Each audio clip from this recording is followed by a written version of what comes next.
What's up, everyone? Welcome to Program Your Remote. Today I'm going to show you how to do a battery change on a Chevy Smart key. This Smart key is going to take replacement battery CR2032. The first thing we need to do is remove the emergency key from the bottom. That's done by pressing this button here. That's going to allow the key to slide out. Then we're going to use the key to pry up on the back. On the space where we just took the key out, if we stick just the tip of it in like that and pry up, it's going to allow the back to come off. If you look in the back, we'll see our battery right here. What I like to do is kind of take this key and use the edge of it to get under the edge of the battery.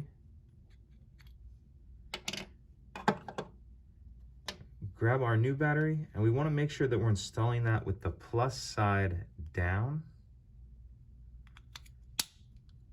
like that. Snap the back on. Grab our emergency key, slide that back in, and that's it. Pretty simple. If you have any questions, please let me know. If you could take a second to like and subscribe, it helps us out, and I'd appreciate it. Thank you.